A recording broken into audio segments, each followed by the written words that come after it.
ಹೆತ್ತ ತಂದೆ ತಾಯಿಯೇ ತನ್ನ ಮಗಳನ್ನ ಮಾರಾಟಕ್ಕಿಳಿದಂಥ ಆಘಾತಕಾರಿ ವಿಚಾರವೊಂದು ಇದೀಗ ಬೆಳಕಿಗೆ ಬಂದಿದೆ. ಚಿಕ್ಕಮಗಳೂರಿನಲ್ಲಿ ಇಂಥದ್ದೊಂದು ಘಟನೆ ನಡೆದಿದೆ.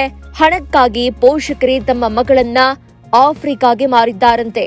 20 ವರ್ಷದ ಮಗಳನ್ನ 7 ಲಕ್ಷ ರೂಪಾಯಿ ಹಣಕ್ಕಾಗಿ ಮಾರಾಟ ಮಾಡಿದ್ದಾರೆ ಎನ್ನುವಂತಹ ಗಂಭೀರ ಆರೋಪ ಕೇಳಿ ಬಂದಿದೆ. ಚಿಕ್ಕಮಗಳೂರಿನ ನಿವಾಸಿಗಳಾದಂತಹ ಕ್ರಾಂತಿ ಹಾಗೂ ರಾಜಶೇಖರ್ ರೇ ವೇಶ್ಯಾವಾಟಿಕೆಯ ಹಿನ್ನೆಲೆಯಲ್ಲಿ ಆ ಜಾಲಕ್ಕೆ ನೂಕುವಂತಹ ಹಿನ್ನೆಲೆಯಲ್ಲಿ ಆಫ್ರಿಕಾಗೆ ಮಾರಾಟ ಮಾಡಿದ್ದಾರೆ ಎನ್ನುವಂತಹ ಗಂಭೀರ ಆರೋಪ ಕೇಳಿ ಬಂದಿದೆ. ಪಶ್ಚಿಮ ಆಫ್ರಿಕಾದ ಸೆನೆಗಲ್ ದೇಶಕ್ಕೆ ಪೋಷಕರು ಹೋಗಿ ಆಕೆಯನ್ನ ಮಾರಾಟ ಮಾಡಿದ್ದಾರೆ ಎನ್ನುವಂತಹ ಮಾಹಿತಿ ಲಭ್ಯ ಆಗಿದೆ. ಸದ್ಯ ಪೊಲೀಸರು ಈ ವಿಚಾರ ಗೊತ್ತಾಗ್ತಾ ಇದ್ದಂತೆ ಪೋಷಕರನ್ನ ವಶಕ್ಕೆ ಪಡೆದಿದ್ದು ಮಾರಾಟ ಮಾಡಿರುವಂತಹ ಮಗಳನ್ನ ರಕ್ಷಣೆ ಮಾಡಿದ್ದಾರೆ ಎನ್ನುವಂತಹ ಮಾಹಿತಿ ಲಭ್ಯ ಆಗಿದೆ.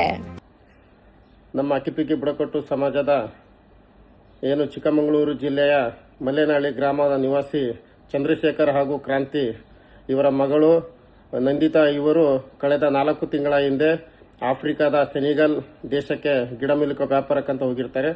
ಸೊ ಇವರನ್ನ ಈ ನಂದಿತಾ ಅವರನ್ನ ಅಲ್ಲಿ 7 ರಿಂದ 8 ಲಕ್ಷಕ್ಕೆ ಮಾರಾಟ ಮಾಡಿರೋದಾಗಿ ನನಗೆ ಮಾಹಿತಿ ಬಂದಿರುತ್ತೆ. ಆ ಹುಡುಗಿನೂ ಸಹ ನನಗೆ ಫೋನ್ ಕರೆ ಮೂಲಕ ಮಾತನಾಡಿ ನನಗೆ ಸಹಾಯ ಮಾಡಿ ನನಗೆ ಮಾರಾಟ ಮಾಡಿ ಹೋಗ್ಬಿಟ್ಟಿದ್ದಾರೆ, ನನಗೆ ಇಲ್ಲಿ ಬಿಡ್ತಾ ಇಲ್ಲ ಅಂತ ಹೇಳಿದಾಗ ಅಲ್ಲಿನ ಲೋಕಲ್ ಅಥಾರಿಟಿ ಅವ್ರ ಜೊತೆ ಮಾತಾಡಿ ಲೋಕಲ್ ಎಂಬಸಿ ಅವ್ರ ಜೊತೆ ಮಾತಾಡಿದಾಗ ಅವರಿಗೆ ತಕ್ಷಣ ಸ್ಪಂದನೆ ಮಾಡಿ ಅವರನ್ನು ಬಿಡಿಸಿ ಲೋಕಲ್ ಪೊಲೀಸರನ್ನು ಕರ್ಕೊಂಡೋಗಿ ಅವರನ್ನು ಬಿಡಿಸಿ ಸುರಕ್ಷಿತವಾಗಿ ಇಲ್ಲಿ ಇಟ್ಕೊಂಡಿದ್ದಾರೆ. ಆದರೆ ಇಡೀ ಸಮಾಜ ಕರ್ನಾಟಕದಲ್ಲಿರುವಂತಹ ಅಕ್ಕಿಪಿಕ್ಕಿ ಸಮಾಜ ತಲೆ ತಗ್ಗಿಸುವಂತಹ ಕೃತ್ಯ ಇದು. ನಾನು ಖಂಡಿಸ್ತೇನೆ. ಈ ವಿಚಾರವಾಗಿ ನಿನ್ನೆ 15ನೇ ತಾರೀಕು ಚಿಕ್ಕಮಗಳೂರು ಜಿಲ್ಲಾ ವರಿಷ್ಠಾಧಿಕಾರಿಗಳು SB ಅವರಿಗೆ ಸಹ ನಾನು ಕಂಪ್ಲೇಂಟ್ ಅನ್ನು ಕೊಟ್ಟಿದ್ದೀನಿ. ಅವರ ಮೇಲೆ ಕಠಿಣ ಕಾನೂನು ಕ್ರಮ ಜರುಗಿಸಬೇಕಂತ ನಾನು ಕೊಟ್ಟಿದ್ದೀನಿ. ಇದುವರೆಗೂ ಅವರು FIR ಮಾಡದೇ ಇರುವುದಂತದ್ದು ಇದು ನಾನು ಖಂಡಿಸ್ತೇನೆ. ನಿಜವಾಗ್ಲೂ ನಮ್ಮ ಸಮಾಜ ತಲೆ ತಗ್ಗಿಸುವಂತಾಗಿದೆ. ದಯಮಾಡಿ ಸರ್ಕಾರ ಇದ್ರ ಬಗ್ಗೆ ಕಠಿಣ ಕ್ರಮವನ್ನು ಜರುಗಿಸಬೇಕು. ಇಂಥ ಕೃತ್ಯವನ್ನು ನಾನು ಖಂಡಿಸ್ತೇನೆ.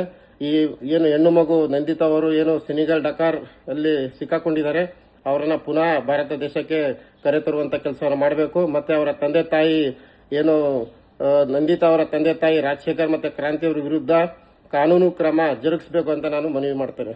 ನಮಸ್ಕಾರ ಸರ್. ನಮಸ್ತೆ ಸರ್. ನಮ್ಮಮ್ಮ ನಾವಿಬ್ಬರು ಬಿಸಾವ್ ಅಂತ ಅಂದ್ಬಿಟ್ಟು ಅಲ್ಲಿ ವ್ಯಾಪಾರಾಗ ಹೋಗಿದ್ದು. ಅಲ್ಲಿ ರೂಮಲ್ಲಿ ಇದ್ದಿದ್ದು ಆ ಅಣ್ಣನ ಹತ್ರ ನಮ್ಮಮ್ಮ ಏನು ಮಾಡಿಬಿಟ್ಟಿದೆ 8 ಲಕ್ಷ ರೂಪಾಯಿ ಇಸ್ಕೊಂಡ್ಬಿಟ್ಟು ನಾನು ಅಂದರೆ ಹೋಗ್ಬಿಟ್ಟು ಡಕಾರಿಗೆ ಹೋಗ್ಬಿಟ್ಟು ಡಾಲರ್ ಮುಗಿಸ್ಕೊಂಡ್ಬಿಟ್ಟು ನನ್ನ ಮಗಳಿಗೆ ಕರ್ಕೊಂಡು ಹೋಗ್ತೀನಿ 2-3 ದಿವಸ ತನಕ ನಿಮ್ಮ ಮನೆಯಲ್ಲಿ ಇಟ್ಕೊಳ್ಳಿ ಅಂತ ಅಂದ್ಬಿಟ್ಟು ಅವಳು ಬಿಟ್ಟೋಗಿದ್ದು 10-15 ದಿವಸ ಆಗಿದ್ರು ಆ ಅಣ್ಣವ್ರು ಹೇಳೋದು ನಿಮ್ಮಮ್ಮ ಯಾಕೆ ಇಷ್ಟು ದಿವಸ ಆಗಿದ್ರು ಬಂದಿಲ್ಲ, ಯಾಕೆ ನಿಂಗೆ ಕರ್ಕೊಂಡು ಹೋಗ್ತಾ ಇಲ್ಲ ಅಂತ ಅಂದ್ಬಿಟ್ಟಾಗ ನನ್ನ ಹತ್ರ ಮೊಬೈಲ್ ಇರಲಿಲ್ಲ. ಅದಕ್ಕೆ ನಾನು ಆ ಅಣ್ಣನಿಗೆ ಹೇಳಿದೆ, ಅಣ್ಣ ಸ್ವಲ್ಪ ನಿಮ್ಮ ಮೊಬೈಲ್ ಕೊಡಿ, ನಮ್ಮ ಅಮ್ಮನಿಗೆ ಫೋನ್ ಮಾಡಿ ನೋಡ್ತೀನಿ ಅಂತ ಅಂದ್ಬಿಟ್ಟು ನಾನು ಫೋನ್ ಮಾಡಿದ್ರೆ ನಾನು ನಿನ್ನಿಂದ ಮಾತಾಡಲ್ಲ, ನೀನು ನನ್ನ ಮಗಳೇ ಅಲ್ಲ ಅಂತ ಅಂದ್ಬಿಟ್ಟು ಹೇಳಿದಾಗ ನೀನು ಆ ಮನೆಯವರು ಆ ಅಣ್ಣನ ಕೈಯಲ್ಲಿ ಕೊಡು ನಾನು ಮಾತಾಡ್ತೀನಿ ಅಂತ ಅಂದಾಗ ಅವ್ರ ಕೈಯಲ್ಲಿ ನಾನು ಕೊಟ್ಟೆ. ಆ ಅಣ್ಣನ ಕೈಯಲ್ಲಿ ಕೊಟ್ಟಾಗ ಆಫ್ರಿಕಾದಲ್ಲಿ ನಮ್ಮಮ್ಮ ಮಾತಾಡ್ತು, ಅವಳು ನನ್ನ ಮಗಳಲ್ಲ, ನನ್ನ ಮಗಳಂದ್ರೆ ಸತ್ತೋದ್ಲು, ಅವರಮ್ಮನೂ ಇಲ್ಲ, ಅವರಮ್ಮನೂ ಸತ್ತೋಗ್ಬಿಟ್ಟಿದೆ, ನೀವೇ ಸಾಕೊಳ್ಳಿ ಅಂತ ಅಂದ್ಬಿಟ್ಟು ಅವಳು ಬಿಟ್ಟೋಗಿದ್ದು. ಆವಾಗ ತನಕ ಈಗ ನಮ್ಮ ಜನ ಎಲ್ಲರೂ ಬಂದಿದ್ದು ಸರ್. ನನಗೆ ಬಂದುಬಿಟ್ಟು ಕರ್ಕೊಂಡು ಅವ್ರು ಹೆಲ್ಪ್ ಮಾಡಿ ನಂಗೆ ಕರ್ಕೊಂಡು ಬಂದಿದ್ದಾರೆ ಅಂದರೆ ಮತ್ತೆ ನಂಗೆ ಹೆಲ್ಪ್ ಮಾಡೋರು ಯಾರೂ ಇಲ್ಲ ಸರ್. ಅದಕ್ಕೆ ನೀವೇ ನೋಡಬೇಕು, ಈಗ ನೀವೇ ಬಂದು ನೀವೇ ಕರ್ಕೊಂಡು ಹೋಗಬೇಕು ಸರ್. ಏನಾದರೂ ನೀವು ಮಾಡಿ ಪ್ಲೀಸ್ ಸರ್. ನೀವು ನಾನು ರಿಕ್ವೆಸ್ಟ್ ಮಾಡ್ತಿದ್ದೀನಿ. ನಂಗೆ ಇಲ್ಲಿರೋಕ್ಕೇನೆ ಇಷ್ಟ ಇಲ್ಲ.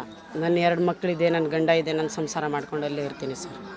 ನೀವು ಸಣ್ಣ ಆಗಬೇಕಲ್ವಾ? ಅದು ಒಂದು ಉತ್ತಮ ಆಹಾರದಿಂದ ಸಣ್ಣ ಆಗಬೇಕಲ್ವಾ? ಪ್ರತಿದಿನ ನಮ್ಮ ಜೀನಿ ಸ್ಲಿಮ್ನ ಯೂಸ್ ಮಾಡಿ ಯಾವುದೇ ಸೈಡ್ ಎಫೆಕ್ಟ್ ಇಲ್ದಂಗೆ ನೀವು ಸಣ್ಣ ಆಗ್ತೀರಾ.